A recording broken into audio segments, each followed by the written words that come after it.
네, 오늘 우리가 함께 나눌 하나님의 말씀은 학개 1장 1절부터 11절까지에 기록되어 있는 본문의 말씀입니다. 성경에 기록된 선지서는 우리가 잘 알고 있는 것처럼 그 선지서의 중심 주제라는 것은 그리스도를 증거하고 있다라는 사실을 우리가 너무나도 잘 알고 있습니다. 그렇기에 우리가 선지서를 해석을 할 때에는 언제나 그 신앙의 또한 해석이라는 것들이 본문의 말씀의 적용이라는 것들이 결국에는 그리스도께로 나아가야 된다는 것을 우리가 염두에 두고 선지서의 말씀들을 대할 필요가 있다는 사실입니다. 그리고 오늘 말씀에서의 학개 선지자를 통해 이스라엘 백성들을 향해 선포하시는 말씀 또한도 그와 같은 맥락에서 우리는 해석을 하고 적용을 해야지만 하나님께서 우리에게 주시고자 하시는 영적인 유익들을 온전히 깨닫고 받아 누릴 수가 있을 것입니다. 오늘날 이 본문의 말씀은 교회를 건축할 때 건축 헌금을 독려하기 위한 말씀으로 많이 오용되고 있는 본문의 말씀입니다. 하지만 이 본문의 말씀이 과연 우리의 신앙 가운데 어떤 유익을 주시기 위해 하나님께서 선포하신 말씀인지를 이 본문의 말씀을 중심으로 함께 상고해보는 시간을 가짐으로써 하나님께서 이 말씀을 통해 주시고자 하시는 그런 영적인 유익들을 온전히 받아 누리는 우리 성도님들이 되시기를 바라겠습니다.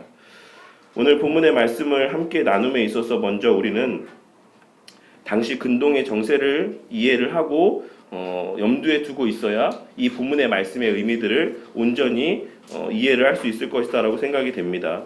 그렇기에 이 본문 말씀이 기록되어 있는 그 내용의 배경이 되는 그 당시 정세들을 한번 먼저 생각을 해보자면 당시에 BC 538년의 바벨론 제국은 바사 제국의 고레스 왕에 의해서 완전하게 무너지게 됩니다.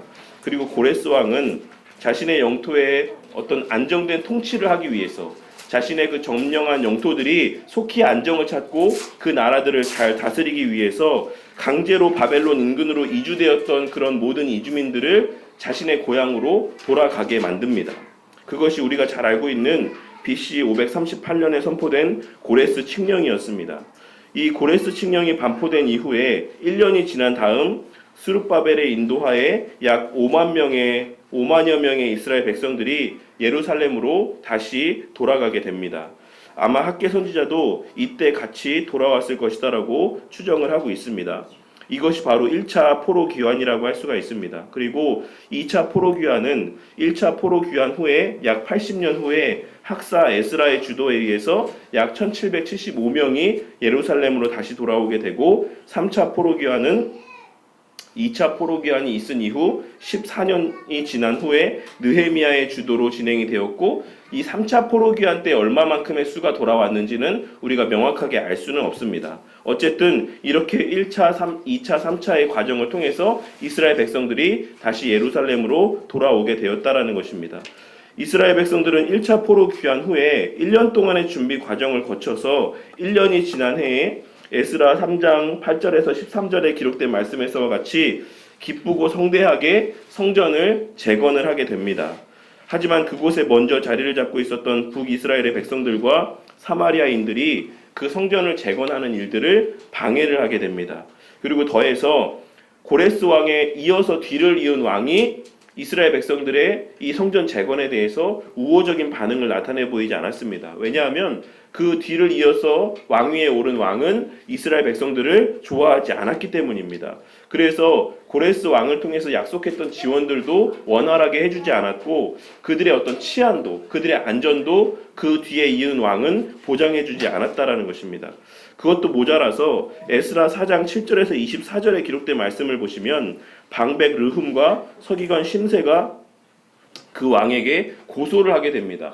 그 고소의 내용이 무엇이냐면 이 이스라엘 백성들이 성전을 다 짓게 되면 왕에게 더 이상 충성을 하지 않을 것입니다. 이 사람들은 자신들의 하나님만을 섬기느라 하나님 앞에 그 예물을 드릴 수는 있을지 모르겠지만 왕에게 바쳐야 될 어떤 그런 곡물들과 그 모든 백성으로서의 의무는 다하지 않을 것입니다라고 이렇게 그 왕에게 고발을 하였습니다.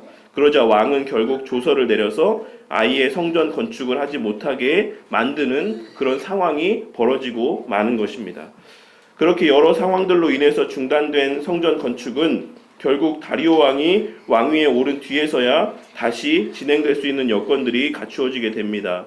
이러한 사실들을 성경에 기록된 내용들을 통해서 계산을 해보면 이스라엘 백성들은 처음에 성전을 재건하기 위해서 초석을 놓은 다음에 16년이라는 시간이 흐를 때까지 성전 재건을 하지 못하고 있었다라는 것을 우리가 확인할 수가 있습니다. 그런데 오늘 본문에 등장하는 다리오 왕이라고 하는 이 다리오라는 표현은 우리가 몇 번 살펴봤던 것처럼 이것이 어떤 특정 왕의 이름을 의미하는 것은 아닙니다. 우리가 파라오라고 하는 것, 바로라고 하는 것이 이집트의 왕을 일컫는 호칭이었던 것처럼 이 다리오라는 것도 그 사람의 어떤 직위를 나타내주는 표현인 것이지 이것이 그 사람의 이름은 아닌 것입니다. 이 왕은 당시에 어떤 여러 문헌들을 통해서 학자들의 연구에 의하면 히스타스페스라는 왕으로 알려져 있습니다. 이 왕은 당시에 이 이스라엘의 성전 재건을 방해했던 그 왕이 죽은 이후에 당시 그 나라 가운데 7번의 내란이 있었습니다. 그 7번의 내란이 있은 이후에 왕위를 잡았던 사람으로서 그 이후에 약 36년 동안 이 나라를 통치했다라고 알려져 있어요. 그러니까 정말로 그 난세 가운데 정말 숱한 여러 그런 시기들과 그런 여러 혼란한 시기 가운데 권력을 잡고 그 권력을 36년 동안이나 유지했다라는 것은 이 사람이 갖고 있는 그 권력이라는 것이 얼마나 막강했을지에 대해서 나타내 보여주는 하나의 증거가 될 수 있을 것이다라고 생각이 됩니다. 하지만 그러한 왕이 성전 재건을 다시 허락했음에도 불구하고 1년이라는 시간이 흐를 동안도 이스라엘 백성들은 성전을 재건하는 일에 등한시했다라는 것을 오늘의 본문의 말씀을 통해서 우리가 확인할 수가 있습니다. 그렇기 때문에 하나님께서는 학개 선지자를 통해서 이스라엘 백성들에게 그들이 잊고 있었던 것, 그들이 주목하지 않았던 것, 그들이 그 마음 가운데 반드시 품었어야지만 됐을 그 마음을 다시 불러 일으켜주고 있는 것입니다. 본문에는 유다 총독 스룹바벨과 대제사장 여호수아에게 말했다라고 이야기를 하고 있지만 사실 이 둘은 이스라엘 백성들의 지도자의 역할들을 감당하고 있는 사람들이었어요. 그렇기 때문에 실질적으로 하나님의 이 말씀은 이스라엘 백성 전체에게 하시는 말씀이라고 할 수가 있습니다. 그리고 그 말씀의 내용은 우리가 함께 오늘 읽은 내용에서와 같이 이 백성이 말하기를 여호와의 전을 건축할 시기가 이르지 아니하였다 하느니라 라고 하는 말씀이었습니다. 그러니까 아직 성전을 재건할 때가 되지 않았다 라고 하는 그런 말들을 하면서 이스라엘 백성들이 성전 재건을 하지 않고 있었다라는 것입니다. 그러면 이스라엘 백성들이 이 말을 했을 때 이스라엘 백성들은 어떤 근거로 지금 이 말을 하고 있는 것이겠습니까? 그러니까 무엇을 근거로 아직 여호와의 전을 건축할 때가 되지 않았다. 그들이 생각하는 그 때는 과연 언제라고 그들은 생각하고 있었다라는 것입니까? 그것은 예레미야 선지자가 예언했던 말씀으로서 포로 기간이 70년이 지난 이후에 하나님께서 이스라엘 백성들을 회복해 주실 것이다라고 약속하신 그 말씀을 근거로 해서 지금 오늘의 이 주장을 펼치고 있는 것입니다. 그런데 이 시기를 결정함에 있어서의 가장 중요한 것이 무엇입니까? 70년이라는 것은 이미 하나님께서 정해주신 시간이에요. 그렇다라고 하면 이것에 있어서 중요한 것이 무엇이냐면 이 70년이 언제로부터 70년이냐 라는 것을 해석함에 있어서 적용함에 있어서 그것이 중요하다라는 것입니다. 그런데 이 70년을 기준을 적용함에 있어서의 그 기준점이 하나님의 관점과 이스라엘 백성들의 관점이 달랐다라는 것이에요. 당시 이스라엘 백성들은 이 예언의 시기를 적용함에 있어서 이스라엘이 멸망한 시기를 이스라엘 백성들이 처음 포로 생활을 시작했던 BC 605년으로 정했습니다. 하나님께서 그러니까 처음에 이 시기를 정하셨을 때에는 이스라엘이 처음 포로 생활을 시작했던 BC 605년을 기준으로 삼으셨었어요. 그렇기 때문에 이 BC 605년을 기준으로 하면 70년이 지났으면 BC 535년이 이 70년이 끝나는 해가 되는 것입니다. 그런데 우리가 앞서 살펴봤던 내용에서와 같이 주전 536년쯤에 무엇이 시작되었다라고 말씀을 드렸습니까? 성전 재건이 그때 시작이 되었었다라고 말씀을 드렸습니다. 그러니까 이미 하나님께서는 성전이 재건된다라고 하는 이 상징적인 사건을 통해서 그 70년이라는 시간이 끝났다라는 것을 그들에게 상징적으로 나타내 보여주었다라는 것이에요. 그런데 이스라엘 백성들은 그 시기를 언제로 잡았냐면 예루살렘 성전이 완전하게 파괴된 BC 586년을 그 기준으로 삼았다라는 것입니다. 그래서 오늘 본문 말씀이 기록된 시점은 주전 520년이기 때문에 이 기록으로 따지자면은 66년이 지났다라고 그들은 생각하고 있는 것이에요. 그러니까는 아직 4년이라는 시간이 남았다. 아직 하나님께서 약속하신 시기는 4년이 남았다라고 생각을 했기 때문에 그들이 공공연하게 말하기를 아직 여호와의 전을 건축할 시기가 되지 않았다라고 그들이 이야기하고 다닐 수가 있었다라는 것입니다. 게다가 환경적인 이유에 있어서도 여전히 페르시아의 방백들의 방해도 있었고 예루살렘의 기존의 세력을 갖고 있었던 사마리아인들과 북이스라엘 사람들의 방해도 있었고 이전에 발효되었던 그 왕의 성전을 건축하지 말라고 하는 공식적인 칙령도 여전히 유효했기 때문에 아마 이런 여러 가지 환경적 요인들도 그들이 성전을 재건하지 못하는 실질적인 이유가 되었을 것이다라고 생각이 됩니다. 하지만 어느 쪽이었든지 간에 둘 다 성전 재건을 미루기 위한 핑계에 불과하다라고 할 수가 있습니다. 왜냐하면 앞서 언급했던 것처럼 성전 재건에 호의적인 태도를 보이고 있었던 강력한 왕권을 가진 다리오 왕이 즉위를 했음에도 불구하고 이스라엘 백성들은 아무런 액션을 취하고 있지 않았기 때문에 그렇습니다. 만일 그들의 마음 가운데 정말로 성전을 빨리 재건하고 싶은 마음이 있었다라고 하면 이 예언의 말씀을 적용하는 시기에 있어서도 이렇게 분분한 해석이 있는 가운데 좀 더 빨리 적용할 수 있는 해석을 그들이 적용을 했을 것이며 또한 여러 가지 환경적인 요인들의 방해가 있었다라고 하면 그 왕에게 부탁을 해서 다시 처음에 고레스 왕이 지켰던 약속, 했던 약속을 다시 이행해 주십사 그렇게 요청을 할 수도 있었기 때문에 그렇습니다. 하지만 그들은 그 어떤 행위도 하지 않았고 그저 그들의 먹고 사는 일에만 치중하며 1년이라는 세월을 계속해서 허비했다라는 것을 이 기록된 말씀을 통해서 우리가 확인할 수가 있습니다. 그러한 이스라엘 백성들을 향해서 하나님께서 말씀하시기를 4절에 기록된 말씀에서와 같이 이 성전이 황폐하였거늘 너희가 이때에 판벽한 집에 거하는 것이 가하냐라는 말씀이었습니다. 실제로 당시 하나님의 성전이라는 것은 황폐한 상태, 그러니까 이미 돌이 초석은 놓여졌지만 16년 동안 그 자리가 그대로 방치가 되었어요. 그러니까 돌에 초석만 놓여진 상태에서 16년이라는 시간이 흘렀을 때의 그 성전의 모습을 한번 생각을 해보시면 여러 잡풀들이 그런 잡초들이 무성하게 자라있는 그 초석을 찾을 수도 없는 그러한 상황이었을 것이다라고 충분히 짐작할 수 있을 것이다라고 생각이 됩니다. 본문에서의 황폐하다라는 표현으로 사용된 원어적인 의미는 가뭄으로 메말라서 생명체에 기척이 없는 상태를 의미하는 표현이에요. 그러니까 가뭄으로 메말라서 아무런 생명체의 흔적도 찾을 수 없을 정도의 그 정도의 황무지와 같은 상황, 그런 것이 지금 이 성전이 놓여있는 상태다라고 하나님께서 말씀을 하고 있는 것입니다. 반면에 이스라엘 백성들이 거하고 있는 집의 상태에 대해서 나타내 보여주는 표현은 판벽한 집이라는 표현입니다. 이 판벽하다라는 의미의 표현은 이미 공사가 마무리된 완벽하게 지어진 이런 의미의 표현입니다.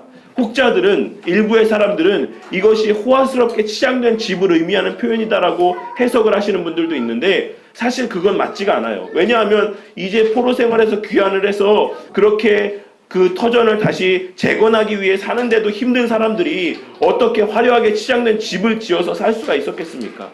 하나님께서 말씀하시고 있는 이 의미의 내용은 기둥이 다 갖춰지고 지붕이 다 올려져 있는 사람이 살 수 있는 그 정도의 수준의 집을 지은 것을 의미하는 표현을 사용을 하고 있다라는 것입니다.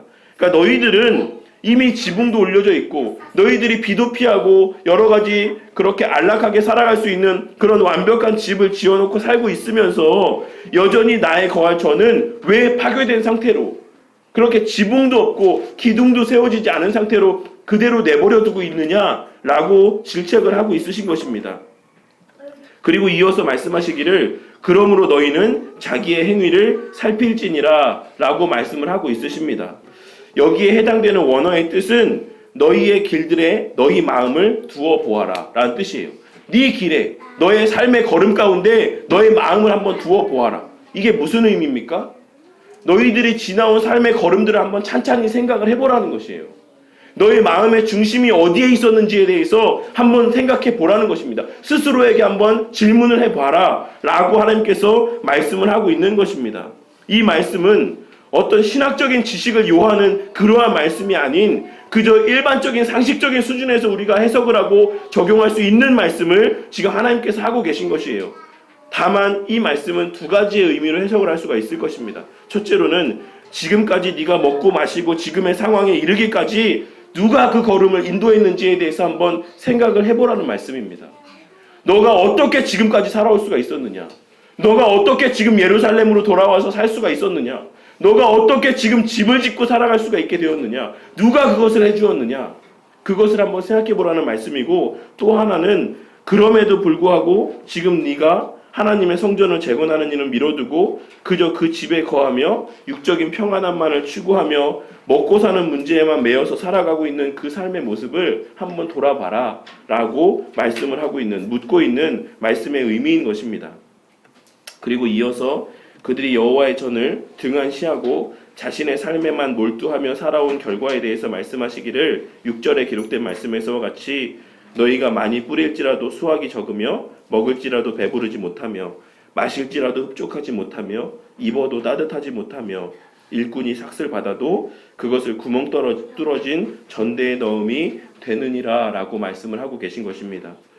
이 말씀을 요약을 하면 크게 세 가지로 나누어서 정리를 할 수 있을 것이다 라고 생각이 됩니다. 첫째는 수고해도 그 일한 만큼의 소득이 없다라는 것이에요. 둘째로는 아무리 먹어도 배부르지 않다라는 것입니다. 이것은 우리 마음 가운데 그 만족이 채워지지 않는다라는 것을 말씀을 하고 있는 것입니다. 그리고 셋째로는 수고하여서 얻은 소득을 누리지 못한다라는 것이에요. 밑빠진 독에 물 붓는 그런 삶을 우리가 살아가고 있다라는 것을 주님께서 말씀을 하고 있는 것입니다. 그리고 6절의 말씀에 대한 부가적인 설명이 바로 9절부터 11절까지 이어지는 말씀이 이 말씀에 대한 부가적인 설명을 자세하게 나타내 보여주고 있는 것이다라고 할 수가 있습니다. 그리고 그와 같은 일이 벌어지는 이유는 두말할 나위가 없이 9절에 기록된 말씀에서와 같이 내 집은 황폐하였으되 너희는 각각 자기의 집에 빨랐기 때문이다 라고 하나님께서 말씀을 하고 있으십니다. 하지만 여기서 우리가 놓치지 말아야 될 중요한 사실은 하나님께서 저주의 말씀만 하고 있으신 것이 아니다라는 사실입니다. 이와 같은 저주의 말씀은 오늘 말씀의 핵심이라고 할 수가 있는 축복의 말씀을 하시기 위한 배경에 불과하다는 것을 꼭 기억을 하고 그 부분에 포커스를 맞추어서 이 본문의 말씀을 그 마음 가운데 새겨야지만 될 것입니다. 그것이 바로 7절과 8절의 말씀입니다.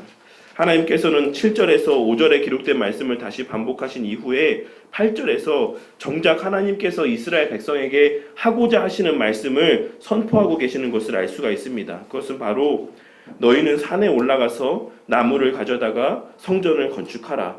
그리하면 내가 그것으로 말미암아 기뻐하고 또 영광을 얻으리라. 여호와가 말하였느니라 라고 말씀을 하고 있습니다. 이스라엘 백성들은 아직 여호와의 전을 건축할 시기가 되지 않았다라고 말하고 있지만 하나님 편에서 그 시기는 이미 지났습니다. 하나님께서는 이스라엘 백성들을 향해서 이미 너희들은 그 여호와의 전을 재건하고 있어야지만 된다. 너가 지금 벌써 그 건축을 시작을 하고 진행을 하고 있었어야지만 된다 라는 것을 말씀을 하고 있는 것입니다. 본문에서 등장하는 산은 어떤 특정한 산을 의미하는 것이 아니라 그 주변에 널려있는 아무런 산을 의미하는 표현이에요. 일상적인 산. 그리고 여기서 의미하는 나무라는 것은 그냥 그러한 산들에 널려있는 누구나가 쉽게 배워올 수 있는 그런 나무를 의미하는 표현입니다.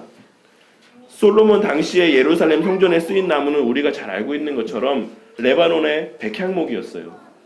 그 당시에 사람들이 구할 수 있는 최고의 재료를 통해서 하나님께서 하나님의 성전을 짓게 만드셨습니다. 그런데 하나님께서는 지금 이스라엘 백성들을 향해서 그와 같이 의리의리한 것들, 그와 같이 화려한 것들, 좋아 보이는 것들, 그런 것들을 통해서 성전을 지으라고 말씀하고 있는 것이 아니라 그냥 네가 주변에서 그냥 가서 쉽게 배울 수 있는 그런 나무를 가져다가 성전을 재건을 해도 나는 그거를 통해서 기뻐하고 내가 그거를 통해서 영광을 받겠다라고 하나님께서 말씀을 하고 있는 것입니다. 너가 하는 행위의 어떤 잘남이나 외적인 화려함이나 이것이 아니라 너희들의 그 성전을 재건하고자 하는 그 마음, 그 성전의 재건됨을 통해서 나와 교제하고자 하는 그 마음의 중심을 내가 기뻐하고 그 마음의 중심을 통해서 내가 영광을 나타내겠다라고 하나님께서 말씀을 하고 있는 것입니다.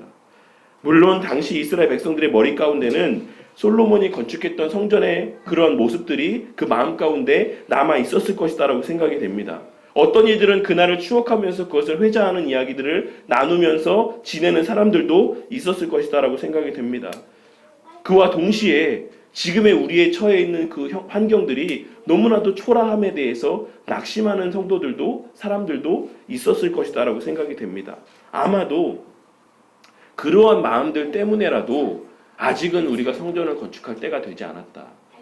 우리가 변변히 나무 하나, 기둥 하나, 지붕 하나, 그 성전 하나 제대로 세울 수 있는 여건들이 아직 되지 않지 않았냐. 우리가 알고 있는 솔로몬 성전의 모습이 어떠했냐. 우리가 이렇게 하나님의 성전을 재건할 수 없다라고 생각하는 마음들을 갖고 있는 그런 사람들도 있었을 것이다라고 생각이 됩니다. 그래서 우리가 아직 4년이라는 시간이 남아있으니까 우리가 그동안 열심히 준비해서 그때 우리가 성전을 재건하자라는 마음을 갖고 있는 사람들도 있었을 것이다라고 생각이 됩니다. 하지만 하나님께서는 그러한 생각을 갖고 있었을 그러한 이스라엘 백성들을 향해서 내가 중요하게 여기는 것은 그와 같은 외적인 화려함과 외적인 모습이 아니다라는 것을 오늘의 본문의 말씀을 통해서 우리에게 증거를 해주고 있으신 것입니다. 본문 말씀에서 그로 인하여 라는 이 표현은 그것 안에서라고 번역해야지만 되는 표현이라고 할 수가 있습니다. 그들의 그러한 신앙의 중심 안에서 그들이 그렇게 건축한 그 성전 안에서 하나님께서 기쁨을 누리시고 영광을 받으실 것이다라고 말씀을 하고 있는 것입니다. 오늘의 이 말씀은 앞서 서두에 말씀드린 것처럼 교회를 건축할 때, 그러니까 교회 건물을 건축할 때 목사님들이 가장 많이 설교하시는 본문 중에 가장 대표적인 본문이라고 할 수가 있습니다. 아마 우리 성도님들 사이에서 이 본문의 말씀을 들으시면서 목사님이 분명히 교회 건축 안 하겠다라고 말씀하셨는데 마음이 바뀌어서 이제 건축하고 싶은 마음이 들어갖고 이 말씀을 하시나라고 생각하시는 분이 있으실지도 모르겠습니다. 하지만 이 본문의 말씀은 교회를 건축하기 위한 어떤 외형적인 건물을 짓기 위한 그런 성도들의 충성과 헌신을 요구하는 말씀이 아니다라는 것을 분명하게 깨닫는 우리 성도님들이 되시기를 바라겠습니다.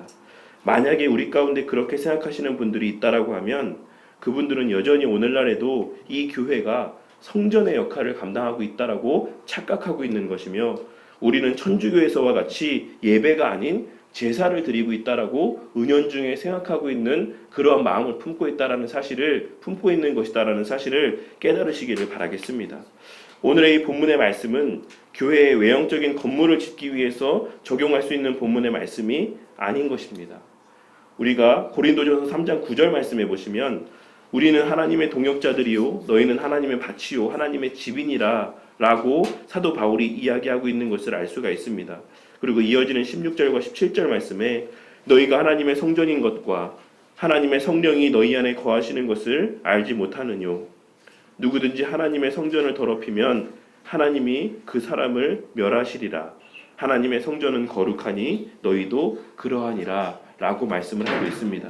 에베소서 2장 21절과 22절 말씀에도 그의 안에서 건물마다 서로 연결하여 주 안에서 성전이 되어가고 너희도 성령 안에서 하나님의 거하실 처소가 되기 위하여 예수 안에서 함께 지어져 가느니라 라고 말씀을 하고 있습니다. 이와 같은 말씀에서도 확인할 수 있는 것처럼 오늘 본문의 이 말씀은 더 이상 성전이 건물로 존재하지 않는 이 신약시대를 살아가는 우리를 향해 주시는 개개인의 신앙에 관련된 말씀이다라는 것을 꼭 바르게 깨닫는 우리 성도님들이 되시기를 바라겠습니다. 그리고 더 나아가서 우리 개인의 신앙의 말씀에 대한 권면의 말씀이자 무형적인 교회, 그러니까 교회 건물이 있는 그런 어떤 외형적인 교회가 아닌 성도들의 신앙 공동체로서의 본질적인 교회의 모습에 대한 말씀을 하고 계신 것이다라는 것을 꼭 바르게 깨달으시기를 바라겠습니다. 결론적으로 말해서 이 말씀은 우리의 삶 가운데 하나님께서 무엇을 가장 기뻐하시고 무엇을 통해 영광을 받으시냐라는 것에 대한 가르침을 주고 있는 본문의 말씀인 것입니다. 그것을 정리해보자면 첫째로는 하나님께서는 우리의 삶 가운데 어떤 삶을 통해 기뻐하시고 영광을 받으신다라고 지금 말씀을 하고 있으십니까? 그것은 바로 성전을 건축하는 삶을 통해 기뻐하시고 영광을 받으신다라고 말씀을 하고 있습니다.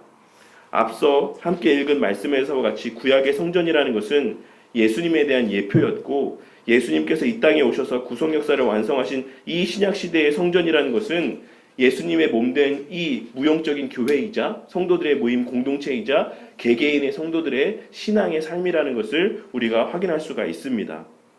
그렇기에 하나님을 그 마음의 좌소에 모시고 살아가는 그러한 성전들의 모임, 공동체가 또한 하나님의 성전이라고 할 수가 있는 것입니다. 하지만 일부 목사님들이나 성도들 가운데는 여전히 오늘날 이 예배당을 성전이라고 지칭하는 모습들을 보게 될 때가 있습니다.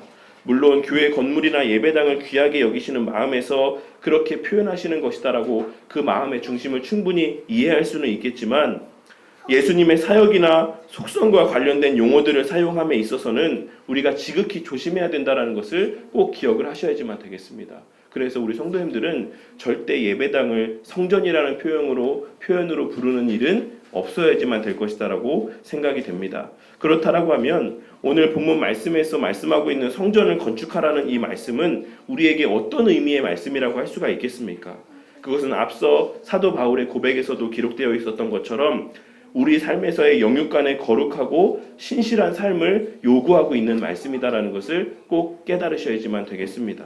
하나님께서는 레위기 11장 44절과 45절 말씀에서 나는 여호와 너희의 하나님이라 내가 거룩하니 너희도 몸을 구별하여 거룩하게 하고 땅에 기는 길 짐승으로 말미암아 스스로 더럽히지 말라. 나는 너희의 하나님이 되려고 너희를 애굽 땅에서 인도하여 낸 여호와라. 내가 거룩하니 너희도 거룩할지어다 라고 말씀하셨습니다. 그리고 신약시대의 베드로 사도 또한도 베드로전서 1장 13절에서 17절까지 기록된 말씀에서 그러므로 너희 마음의 허리를 동이고 근신하여 예수 그리스도께서 나타나실 때에 너희에게 가져다 주실 은혜를 온전히 바랄지어다. 너희가 순종하는 자식처럼 전에 알지 못할 때에 따르던 너희 사욕을 본받지 말고 오직 너희를 부르신 거룩한 이처럼 너희도 모든 행실에 거룩한 자가 되라. 기록되었으되 내가 거룩하니 너희도 거룩할지어다 하셨느니라. 외모로 보시지 않고 각 사람의 행위대로 심판하시는 이를 너희가 아버지라 부른즉 너희가 나그네로 있을 때를 두려움으로 지내라 라고 증거를 하고 있습니다. 신약시대의 성전을 건축하는 일은 이제 더 이상 어떤 나무와 어떤 건축 재료들로 세워지는 것이 아니라 이와 같은 기록된 말씀에서와 같이 내면적인 성도의 변화에서 나타나지는 외적인 행실의 변화를 통해 세워져 간다라는 사실을 꼭 명심하시는 성도님들이 되시기를 바라겠습니다. 그리고 그러할 수 있는 여건은 이미 예수님을 통해서 우리에게 하나님께서 다 성취해 주셨다라는 사실을 꼭 깨달으셔야지만 되겠습니다.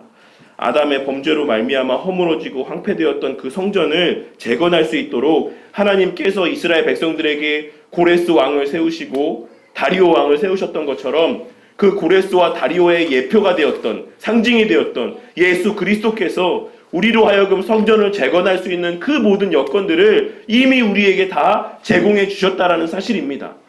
우리에게 말씀을 볼 수 있는, 예배를 드릴 수 있는, 기도할 수 있는, 신앙생활할 수 있는 그 모든 여건들, 우리의 그 신앙의 성전을 다시 재건할 수 있는 그 모든 여건들을 고레스가 예표했던, 다리오가 예표했던 참된 우리의 왕이신 예수 그리스도께서 그 모든 것을 우리에게 이미 다 성취해 주셨다라는 것입니다. 우리는 이제 하나님께서 성취해 주신 그 모든 은혜의 방편들을 사용해서 그 성전을 건축하는 삶을 살아가기만 하면 돼요. 말씀을 보며 기도하며 스스로의 삶을 돌아보며 말 한마디 한마디를 조심하며 행실 하나하나를 조심하며 하나님의 영광을 나타내기 위해 하나님의 거룩하심을 증거하기 위해 그렇게 살아가는 삶이야말로 성전을 건축하며 살아가는 그러한 신앙의 삶이 된다는 것입니다. 어떤 헌금을 많이 하고 교회 봉사를 많이 하고 사람들 앞에 외형적으로 드러날 만한 어떤 높은 지위에 올라가고 이러한 것이 아니라 그냥 우리의 매일의 삶 가운데 있어서의 하루하루의 말씀 보는 삶, 매일 같은 정해진 자리에서의 하나님 앞에 기도하는 삶, 정해진 시간에 하나님 앞에 나와서 예배드리는 삶, 이러한 삶의 모습들을 통해서 우리는 우리의 신앙의 성전을 하루하루 세워갈 수 있다라는 사실입니다. 그것을 하나님께서 기뻐하시고 그러한 우리의 하루하루의 신앙의 삶을 통해 하나님께서 영광을 받으시겠다라고 오늘 본문의 말씀을 통해서 우리에게 증거하고 있으심을 꼭 기억하시기를 바라겠습니다. 둘째로는 앞서에서도 언급했던 바와 같이 하나님께서는 우리 삶에서의 거창한 모습만을 기뻐하시고 그런 모습만을 통해서만 영광을 받으신다라고 말씀하고 있지 않으시다라는 것을 꼭 기억을 하시기를 바라겠습니다. 많은 사람들이 앞서 이스라엘 백성들이 생각했던 것과 같은 그런 생각들을 오늘날에도 갖고 살아가는 사람들이 많이 있어요. 우리의 어떠한 외형적인 화려함을 통해서 하나님께서 더 큰 영광을 받으시고 더 많이 기뻐하신다라고 하는 착각 가운데 살아가는 사람들이 오늘날에도 많이 있다라는 것입니다. 그래서 많은 사람들이 기도할 때 기도의 제목들 가운데 하나님, 제가 어느 자리에 올라갈 수 있게 해주세요. 그래서 제가 거기서 하나님의 영광을 나타내겠습니다. 하나님, 돈을 많이 벌게 해주세요. 제가 정말 부자가 되어서 하나님의 영광을 마음껏 나타내겠습니다. 오늘 본문 말씀에 등장하는 이스라엘 백성들도 아마 그런 마음이 있었지 않았을까 생각을 합니다. 하지만 그들의 마음 가운데 하나님께서 들려주신 말씀은 산에 올라가서 나무를 가져다가 성전을 건축하라는 말씀이었습니다. 어디 멀리까지 가서 좋은 나무 구에다가 성전을 건축하라고 말씀하신 것이 아니라 네가 지금 배워올 수 있는 그 나무, 네가 지금 구해올 수 있는 그 나무, 네가 지금의 네 환경 가운데서 네 자리에서 할 수 있는 그 충성을 통해서 하나님의 성전을 건축하라고 하나님께서 말씀을 하고 있는 것입니다. 우리의 어떤 거창한 모습을 통해서만 하나님께서 영광을 받으시는 것이 아니다라는 것을 말씀을 하고 있는 것입니다. 하지만 그와 같은 잘못된 오해들이 교회를 대형화하고 화려하게 짓는 원인이 되었다라는 사실을 우리가 오늘의 이 시대를 보면서 여실히 느끼고 있지 않습니까? 사랑의 교회의 그 큰 어리으리한 그 예배당을 통해서 하나님께서 영광을 받고 계십니까 지금? 그 수천 명, 수만 명이 모이는 그 대형 교회의 그런 예배의 모습들을 통해서 세상의 많은 사람들이 하나님을 우러러보고 하나님의 이름을 칭송하고 있습니까? 그렇지 않다라는 것이에요. 하나님께서 외적인 화려함을 보시지 않는다는 것을 그 누구보다 우리는 잘 알고 있으면서도 불구하고 내 자신의 만족을 위해서, 내 자신의 유익을 위해서, 내 자신의 명예를 위해서, 내 자신의 드러냄을 위해서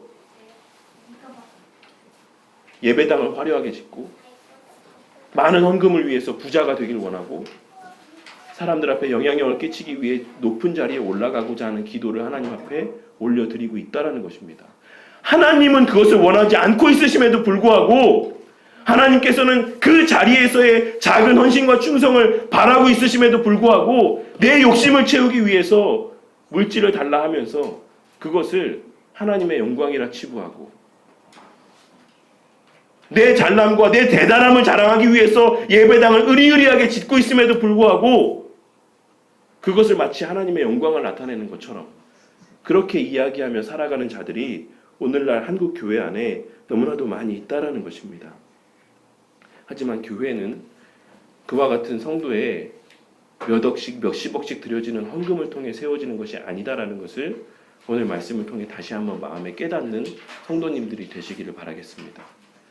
주의 몸된 교회는 매일같이 말씀 보며 기도하며 매일의 삶 가운데 하나님 앞에 두려워 떨며 살아가는 그러한 참된 성도들의 모임이 참된 교회를 세워가는 것이다라는 것을 꼭 깨닫는 성도님들이 되시기를 바라요. 그것을 하나님께서 귀하게 보시고 그러한 교회를 하나님께서 능력 있다 하시고 그런 교회를 통해서 하나님께서 영광을 받으시는 것이고 그런 교회가 하나님 앞에 기쁨이 되는 교회입니다.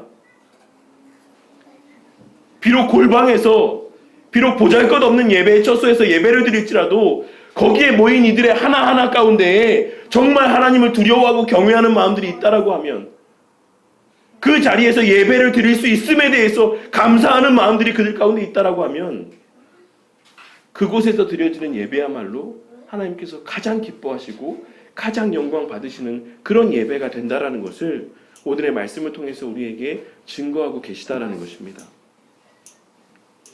우리 성도님들 안에 내주하시는 성령 하나님의 처소, 성도의 모습은 지금 이 순간 어떠한 모습입니까? 처음 만났을 때 그 기초만 놓여진 상태로 그대로 머물러 있지 않으십니까? 하나님께서 모든 여건들을 다 허락해 주셨음에도 불구하고 내 스스로의 생각 가운데, 잘못된 오해 가운데 아직은 내가 교회 앞에 충성할 때가 되지 않았다. 아직은 내 신앙의 때가 되지 않았다. 그런 생각들로 하나님을 섬기는 일에 있어서 소홀하고 그 시기를 미루고 있지는 않으십니까? 우리 성도님들의 삶 가운데 당장 하루하루 일해서 하루하루 먹고 사시는 분들이 있으십니까? 내가 오늘 일 안 하면 당장 오늘 먹을 양식을 구하지 못할 만큼의 궁핍한 삶 가운데 살고 계시는 분들이 있으십니까?